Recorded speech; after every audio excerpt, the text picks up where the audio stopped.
right? No doubt about God's country, I call it. Get up here in the mountains and the It, trees and the aspens and the thin air, and it's pretty kick-ass. yeah, it is kick-ass. It is. Well, it's great to meet you, man. You're doing wonderful work, and I'm looking forward to getting into it. And before we get to that point, I want to know, 4 years ago, we were trying to figure out this pandemic. How are we going to get through it? How is it going to affect us long term? How did you ultimately make it through that time period? And how did it change the way that you do things now? So as far as business perspective or mindset, again, that's a big question. It is a So big what question. And I think the thing with what you're doing is the Venn diagram definitely bleeds in because a lot of who you are blends into what you do business wise. So I think just kind of holistically, how did it yeah. kind of alter and affect the way that you do things? Yeah, totally. So mindset. I mean, the opportunity to go back to really working on strengthening that mindset, anti-fragile confidence, to be able to get to the point where we're not only just resilient through tough times and through challenging times, but get to the point where we're beyond that, being anti-fragile and just saying, bring it on. Like, let's go. Because as we know, the challenges are the things where we learn the best and we learn the fastest and we fail forward and we grow. So that was a huge opportunity, is to get through the whole victim thing. Woe is me. Oh, the world's crashing, fear, everything else, to saying, all right, how do we pivot? What's the next stage? What's the next step? Get that anti-fragile confidence together. And then our business just absolutely blew up. I mean, I've been doing this over 25 years, and we had some of our best years post-COVID once, everybody came online, and certainly a lot of coaches came online looking to help and grow their businesses. So, the COVID just brought everybody into my net in a lot of respects. So the timing was good from a perspective. And and it's certainly changing. It's gotten more and more challenging because now everybody's in that net. So it's gotten much more competitive in a lot of respects. And we'll talk about it today too. The trust recession, right? Nobody trusts each other anymore because of all this. So to be able to break through that and break free from that is super important. It's certainly my focus of working with my clients. So if let's get to the essence of what you do on a daily basis. I'm going to put you in front of a bunch of third graders. It's Okay. career day. And one of the Yep. kids says, "Hey, what do you do for a living?" How do you answer them? So I teach passionate coaches, whether it's a relationship coach, a health and fitness coach, it could be a sales coach, a business coach, a high performance coach. I teach them how to grow $250,000 per year or more lifestyle coaching businesses. And what that means is by utilizing leverage, we've got AI and our software and our systems and our in-house teams and all those things to allow our clients to focus on working in their strengths and their gifts, which primarily is coaching, as well as growing their business through leveraging their time. And so that's a big difference between a lot of the other coaches out there that, number one, don't have the experience. Number two, they're just teaching regurgitated theory, whereas we're all about like less is more, less theory, more process, more practice, more actually designing and developing the processes and systems, lead generation, developing and designing a world-class course, having a team that does the lead generation for you with our sell by chat software, all that stuff. So building a successful business so that you can have the freedom to be able to do the stuff that you really want to do. I'm a freedom junkie, right? Again, I ski over 100 days a year and travel and do all these things because it's life by design. And so that's what we teach and how we train and support our clients to do the same thing. So what did you want to be in the third grade? What was your dream? Probably a forest ranger or a fireman. Okay. Okay. Are you originally from Colorado? No, grew up in Southern California. So I grew up Okay. in Orange County for most of my life. Now I've been out here about 23, 24 years now. Okay. So talk to me about how these seeds got into you, how you became this guru of coaching and helping people get to a better place and also evolving yourself clearly as a human. How did all of these things become who you are today? Big question right there, right? I mean, Yes. how much time do you have for That's this one? right.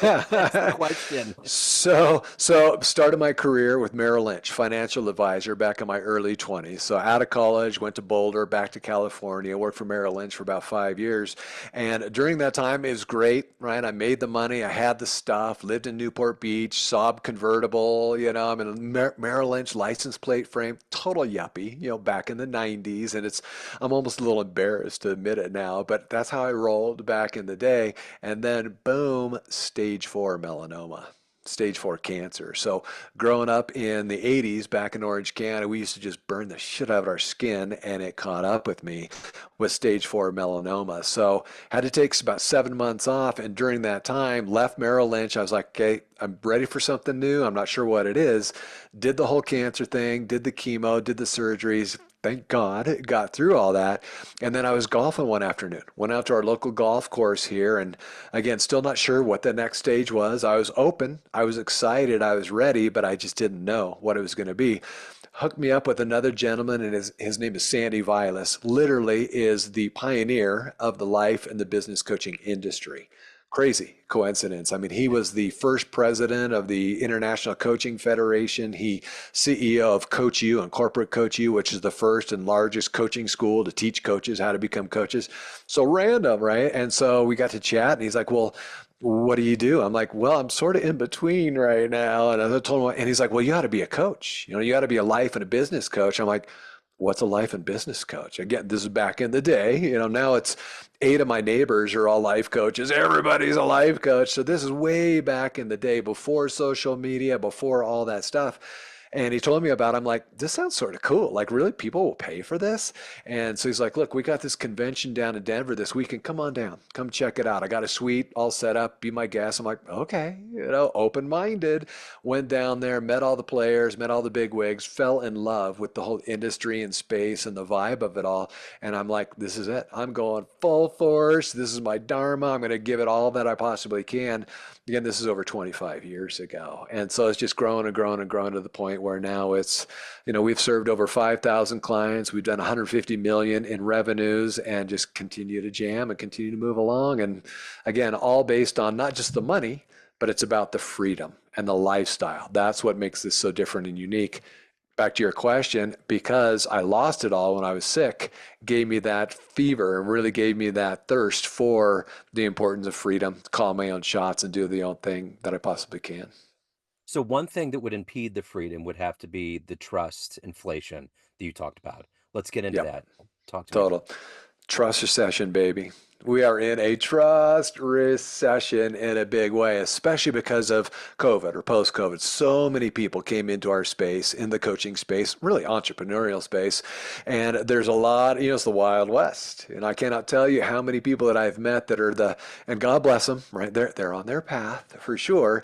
But it's the 22-year-old still living at home with mom and dad, and they're the expert of, I'm going to teach you how to build a business. And they never have. Or I'm going to teach you how to develop a world-class relationship, and they're still single. And it's so there's a lot of that going on, a lot of the Wild West. And of course, it's flooded the market, and to the point where coaches have taken the courses. They haven't gotten the results for all these different reasons. So they're not only skeptical, they are cynical at this point. I mean, they're like this. Who are you and what are you trying to sell me, man? And it. so the whole challenge now, really the opportunity, is to overcome this by putting yourself out there, by generating quality content, by using AI, right? We got technology now that allows us to be able to scale our short form content, to be on podcasts like this in front of other people's cool audiences and make these connections. But the consistency, that's the biggest thing that I see in terms of really moving beyond the trust recession, is not only got to create the stuff and put yourself out there, but you got to be consistent. And it sounds simple enough, but very few people are. I would say less than 1% of all the coaches out there are creating the content that is making the connection, message to market connection, given actual value within their content, and then remaining consistent with it to the point where people see them over and over and over, omnipresent, to where they're like, man, I kind of like this guy. He's got a cool story. He sounds like he knows what the hell he's doing. Maybe I should have a conversation with him, versus all the other stuff where we just don't trust people. Really important. It's interesting. I remember one of the first, I'm a visual artist, and I remember one of my first art shows. It was in kind of a premier art district in Kansas City. And I will never forget the advice the gallery owner gave me. She was like, this is all fine and dandy that you're doing this right now, but what are you going to do after this? And it was that whole idea of consistency. Like, there's all these people that will have one shot, and then it's like they'll just go away. But it's just Yep. like you said, there's something about that Mick Jagger mindset. Like, Yeah. I'm not just going to make this album. I'm going to create this legacy and this career that is going to be emblematic of so many things. Yeah. Totally. And I think the difference, especially in my space in coaching, is we've got the coaching hobby, right? Or the hobbyist who gets in and they get excited about it and they get excited about helping people and they think like, ooh, there's a potential of big money here. And so they give it 3 months. And if they're not making their 10 grand a month within 3 months, what very few people do, they quit and go on to that next thing. So that's the hobby versus the coaching business. And really, as I did when I first got started, I'm like, man, this is amazing. People will actually pay me for this and I could actually have a lifestyle and I could live in the mountains and ski every day and do this online. I'm like, this is the bomb, man. I'm going all in.